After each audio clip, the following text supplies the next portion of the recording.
تک حضرت معاویہ بن ابی سفیان رضی اللہ تعالیٰ عنہ کی یہ فضیلت ہے جس کو ہم میں سے کوئی بھی نہیں پہنچ سکتا کہ وہ صحابی ہے، اس میں کوئی شک نہیں، یہ فضیلت ہے اور یہی ایک فضیلت ہے جو ثابت ہے۔ السلام علیکم ناظرین، آپ نے حضرت کا بیان سنا کہ حضرت امیر معاویہ کی صرف ایک ہی فضیلت ثابت ہے اور وہ یہ کہ وہ صحابی رسول۔ اچھا، انہوں نے اپنے کتابچے میں بھی یہی کام کیا، یہی کہانی کروائی ہے کہ حضرت امیر معاویہ رضی اللہ عنہ رضی اللہ عنہ رضی اللہ عنہ۔ دوسری طرف اپنے اسی کتابچے میں حضرت امیر معاویہ رضی اللہ عنہ کو شراب خور، حرام خور، سود خور، فاسق و فاجر اور باغی اور واجب القتل ثابت کر رہے ہیں، حدیثوں سے ثابت کر رہے ہیں، ان کے اوپر حدیثیں جو ہے وہ اپلائی کر رہے ہیں، ساتھ میں کہہ رہے ہیں کہ ان کو رضی اللہ عنہ کہہ رہے ہیں، یعنی امیر معاویہ رضی اللہ عنہ ان کی گردن اڑانا جائز ہے، لیکن صحابی ہونے کے لیے آپ احترام یہ کریں کہ گردن اڑانے سے پہلے ان کو رضی اللہ عنہ کہیں، یہ حضرت کا کل مقدمہ ہے۔ اب یہاں بھی یہ کلیم کر رہے ہیں کہ جی امیر معاویہ رضی اللہ عنہ کی اس کے علاوہ کوئی فضیلت ہے ہی نہیں صحابی ہونے کے علاوہ، اور ان کے پاس اس کلیم کی آگے دلیل کیا ہے؟ یہاں اس ویڈیو کا URL آپ کو شو ہو رہا ہوگا، اس میں آگے سن لیں۔ سارے دلائل یہ ہیں کہ فلاں بابے نے یہ کہا، فلاں بابے نے یہ کہا، ابو حمزہ راوی نے یہ کہا، ابو زمیل راوی نے جو ہے وہ یہ کہا، ابن حجر نے یہ کہا، اسحاق بن راہویہ نے یہ کہا۔ او بھائی تم تو بابے ہو ہی نہیں، تم تو بابوں والے ہو ہی نہیں، مطلب تمہارا تو دعویٰ یہ ہے نہ میں بابی نہ میں جو ہے وہ وابی، میں ہوں مسلم علمی کتابی۔ تو ہمارے ایک دوست صحیح کہتے تھے یہ اصل میں یہ نعرہ اس کا یہ نہیں ہے، یہ اصل میں علمی کتابی نہیں بلکہ یہ اصل میں بیسیکلی فلمی کتابی بنتا ہے۔ تو اب آپ دیکھیں بابوں کو تم کیوں کوٹ کر رہے ہو؟ آدھے سے زیادہ لیکچر جو بابوں کے حوالوں سے بھرا پڑا ہے کہ امیر معاویہ کی فضیلت میں فلاں بابے نے کہا کوئی روایت ثابت نہیں، فلاں بابے نے کہا کوئی روایت ثابت نہیں، فلاں۔ او بھائی تم تو بابوں کو ماننے والی ہی نہیں ہو، جہاں تمہارا موقع پڑتا ہے تم بابوں کو جو ہے وہ حوالہ بنانا شروع کر دیتے ہو۔ باقی اگر تم یہ کہتے ہو کہ ہمارے لیے تم بابوں کو بیان کر رہے ہو تو پھر ہمارے بابوں کے تمام حوالے نقل کرو نا، تمام حوالے کیوں نہیں نقل کرتے؟ اور پھر جب حدیثیں موجود ہیں حضرت امیر معاویہ رضی اللہ عنہ کی صحیح فضیلت میں، ان حدیثوں کو چھوڑ کے تم بابوں کو نقل کر رہے ہو۔ ایک طرف سے تم نعرہ لگاتے ہو کہ جی تم جو ہے وہ صحیح حدیث کے مقابلے میں بابوں کے قول کو قبول نہیں کرتے، اور یہاں تم بابوں کو نقل کر رہے ہو صحیح حدیثوں کو چھوڑ کے۔ یہ ذرا روایت دکھائیں گے۔ سنن ترمذی کی یہ روایت ہے، یہ ذرا دیکھیں جی، یہ آن لائن میں نے کھولا ہوا، اس کو muhaddis.com کے اوپر آپ جائیں، ٹھیک ہے۔ یہ سنن ترمذی کی روایت ہے، اس کو علامہ البانی نے صحیح کہا ہوا ہے۔ حکم الالبانی کیا ہے اس کے اوپر کہ یہ حدیث صحیح ہے، ٹھیک ہے۔ تو اللہ کے رسول نے حضرت امیر معاویہ کے بارے میں کیا کہا؟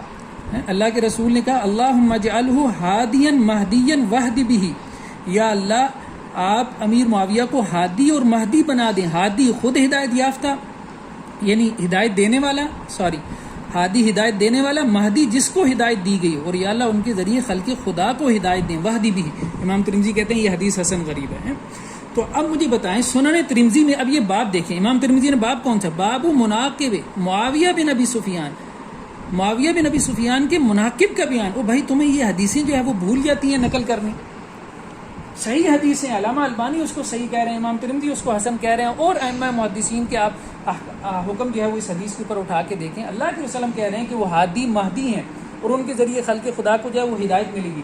اس کے بعد سنن ترمذی کی ایک اور روایت دیکھیں، حضرت عمر بن خطاب رضی اللہ عنہ نے حضرت امیر معاویہ کو جو ہے وہ گورنر بنایا، شام کا گورنر بنا کے بھیجا، اور عمیر بن سعد اس سے پہلے گورنر تھے، ان کو معزول کر دیا۔ تو لوگوں نے کہا کہ یہ کیا ہوا کہ عمیر کو معزول کر دیا اور معاویہ کو جو ہے وہ شام کا گورنر عمر نے بنا دیا؟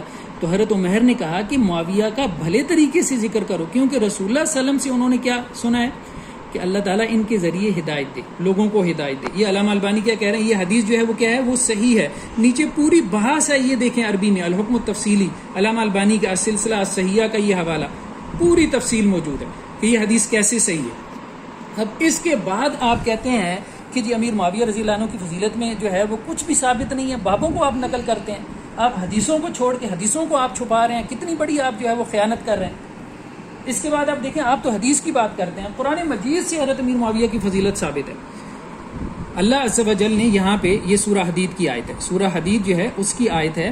اللہ عز و جل یہ کہہ رہے ہیں کہ وہ صحابہ جنہوں نے فتح مکہ سے پہلے قتال کیا اور انفاق کیا، وہ ان کے برابر نہیں ہیں جنہوں نے فتح مکہ کے بعد قتال کیا اور انفاق کیا، لیکن دونوں سے اللہ نے کیا کیا؟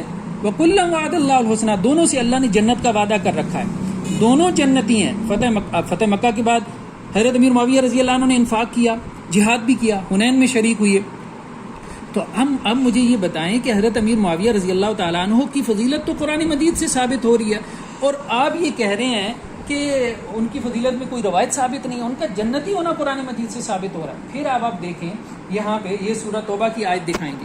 سورہ توبہ میں اللہ تعالیٰ یہ کہہ رہے ہیں والسابقون الاولون من المہاجرین والانصار، دو طبقے ہیں صحابہ میں، ایک مہاجرین اور انصار ہیں جنہوں نے ہجرت کی مکہ کی طرف، اور انصار، پھر والذین اتبعوہم بإحسان، پھر جنہوں نے ان کی پیروی کی، جنہوں نے ان مہاجرین اور انصار کی پیروی کی۔ تو گویا صحابہ میں دو درجات ہیں، ایک مہاجرین اور انصار ہیں، ٹھیک ہے، یہ سابقون الاولون ہیں، پھر ان کی پیروی کرنے والے، تو سابقون الاولون یہ سینئر صحابہ ہیں، اور ان کی پیروی کرنے والے جونیئر صحابہ ہیں۔ اب جونیئر صحابہ بھی جو ہے وہ مہاجرین میں بھی ہیں، انصار میں بھی ہیں، ٹھیک ہے۔ تو فتح مکہ سے پہلے والے سینئر صحابہ ہیں، فتح مکہ کے بعد والے جونیئر صحابہ ہیں۔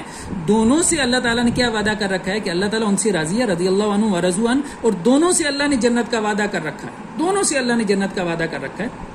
تو حضرت امیر معاویہ رضی اللہ عنہ جو ہے وہ صحابہ میں شامل ہیں، ان صحابہ میں جنہوں نے فتح مکہ کے بعد حضرت امیر معاویہ رضی اللہ تعالیٰ عنہ نے جو ہے وہ ہجرت بھی کی ہے۔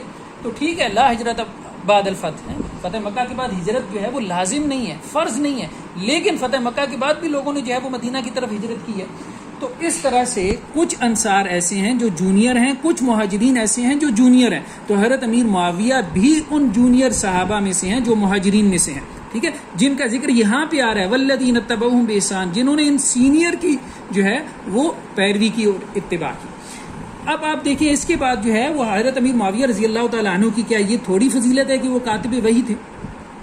حضرت امیر معاویہ رضی اللہ تعالیٰ عنہ کے بارے میں یہ روایت آتی ہے دلائل النبوہ میں کہ اللہ کے رسول نے حضرت عبداللہ ابن عباس کو بھیجا تھا کہ امیر معاویہ کو بلا کے لاؤ، وکان یکتب الوحی، اور وہ وحی لکھا کرتے تھے۔ اب بعض دوست جو ہے وہ یہ کہتے ہیں کہ جی حضرت امیر معاویہ نے فتح مکہ کے بعد کیسے ہجرت کی؟ بھائی اگر فتح مکہ کے بعد ہجرت نہیں کی تو وہی کیسے لکھا کرتے تھے؟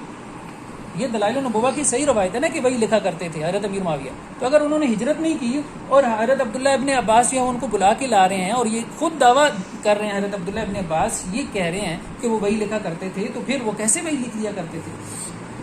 اب یہ کہتے ہیں کہ اس حدیث کا اگلا پچھلا آپ بیان کرتے ہیں۔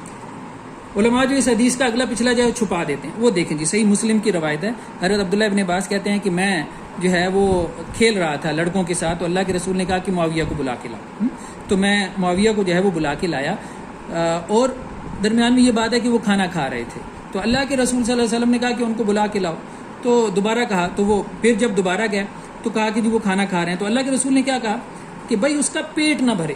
اب اس پہ کہتے ہیں کہ جی اللہ کے رسول صلی اللہ علیہ وسلم نے حضرت امیر معاویہ کو بد دعا دی، اور بھائی دیکھیں اللہ کے رسول نے حضرت علی کو ابو تراب کہا، اب آپ اس کو بد دعا سمجھنا شروع کر دیں، اور راویوں کی باتیں بیان کرتے ہیں، جی ابو حمزہ نے کہا ہے کہ جی یہ بد دعا، وہ ابو حمزہ تمہارا بابا لگتا ہے، ابو حمزہ نے کہا ہے، اللہ کے رسول صلی اللہ علیہ وسلم کی، اللہ کے رسول صلی اللہ علیہ وسلم کا یہ انداز ہے، اسلوب ہے، ابو حمزہ نے کہا ہے کہ اس سے مراد یہ ہے کہ امیر معاویہ جو ہے وہ دنیا پرستی سے اس کا پیٹ نہیں بھرے گا، تو اللہ کے رسول نے اگر حضرت علی رضی اللہ تعالیٰ عنہ کو ابو تراب کہا تو معاذ اللہ تم کسی راوی کی کہنے کی وجہ سے کہ ابو تراب اس لیے کہا کہ حضرت علی جو ہے وہ سفلی اور مٹی والی خواہشات کے پیچھے لگے ہوئے تھے، یہ تعبیر کر دے تم اس کو مان لو گے؟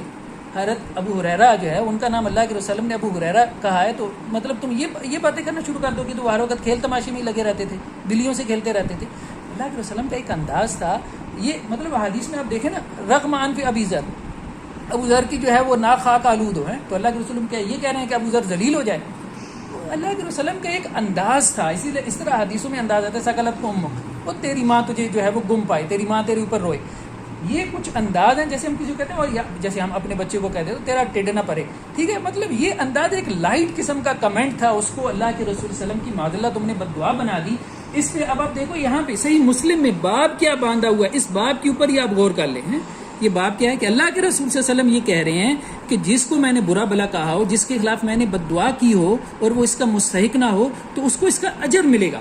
پہلی بات تو یہ ہم نے کہا کہ یہ بد دعا ہے ہی نہیں، یہ ایک عام اسلوب ہے، ہماری ہر زبان میں پایا جاتا ہے، ایسے کمنٹس جو ہے وہ ہم اپنے بچوں کے بارے میں بھی پاس کر دیتے ہیں، یہ بد دعا نہیں ہوتی، اس کو خواہ مخواہ جو ہے وہ مرزا صاحب نے بد دعا بنا لیا۔ دوسرا اگر اس کو بد دعا بھی بنا لیا جائے تو صحیح مسلم کی روایت کیا کہہ رہی ہے کہ اللہ کے رسول کہتے ہیں کہ اگر میں نے کسی کو بد دعا بھی دی ہو اور وہ مسلمان ہو، ٹھیک ہے، تو اس کو اس کا اجر ملے گا۔ یہ پھر کہتے ہیں کہ یہ کیسے آپ نے ان کی فضیلت بنا لی ہے، یہ تو اللہ کے رسول نے بد دعا دی ہے، تو یہ دیکھیں یہ صحیح مسلم کی روایت ہے، اس کو ذرا نوٹ کر لیں.